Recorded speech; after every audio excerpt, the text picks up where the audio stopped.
directed by Mike Mitchell, who also directed Sky High, an extremely underrated superhero film. If you haven't seen it, please check it out. This movie is about a village of trolls, but after the Bergens, a large creature whose only source of happiness is by eating the trolls, but after they kidnap several of them, Poppy, voiced by Anna Kendrick, and Branch, voiced by Justin Timberlake, set off on a journey to rescue their friends from the clutches of the Bergens. Now, I'd be lying to you if I said that I was excited for this film, because this is just one of those movies that comes from that flood of just films that are based off of properties and things that already exist, that when they're announced that they're made, you go, they're making a movie about that? For example, this year's Angry Birds movie, or the upcoming Tetris movie, or the upcoming Emoji movie, or the upcoming Pez movie, or the upcoming Hot Wheels movie. You see what I'm saying? We get these properties that don't necessitate these movies at all, so the plots feel very contrived and the movie just feels very forced. Because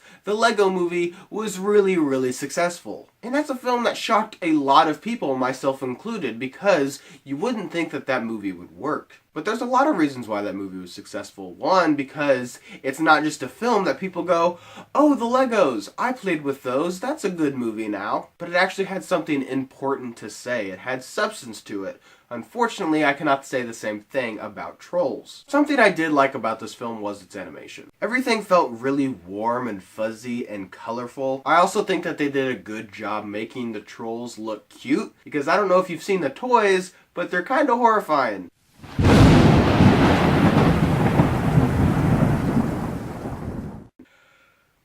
I really wish I could think of more that I liked about this movie. Something that I noticed about this movie that I really don't think anyone else has noticed that I've heard of, but the plot of this movie is very similar to that of a film that I'm a big fan of and a movie that I've liked for a long time, the Beatles animated film The Yellow Submarine. It has a similar message about music and how that makes you feel and how happiness is inside you and it's something that everyone can have. It definitely won't bother a lot of people, I'm well aware of that, because Yellow Submarine is a more obscure film, but me knowing that movie and liking that movie and having seen it before, it really did compromise my viewing experience. There is an entire subplot of this film though that is very reminiscent of a cartoon that a lot of people do actually know. Because it involves a Bergen and it centers around this Bergen and how she feels about another one of the Bergens and the trolls trying to find a common ground with this Bergen. And it's pretty much a straight up rip-off of Cinderella. Some people might see it as paying homage, but for me, if you have two main story points in this movie,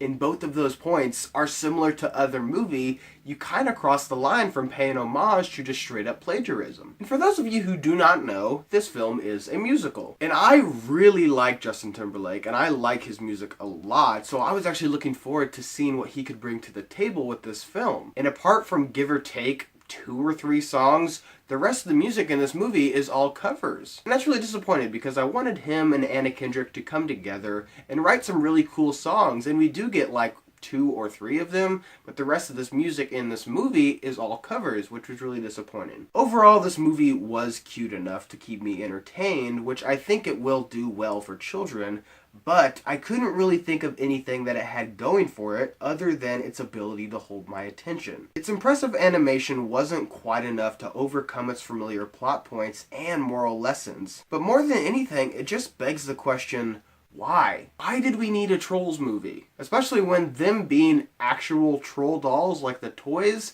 has very little impact on this film besides the fact that they use their hair as a weapon sometimes. And I wish this movie would have actually created these little cute fuzzy characters on their own without crutching on the fact that they're already an established IP. That paired with the fact that I wish they would have actually told a story that hasn't been told before. But if you have a kid and you want them to shut up for an hour and a half and just watch a bunch of bright fuzzy pretty colors, then I would probably take them to go see Trolls.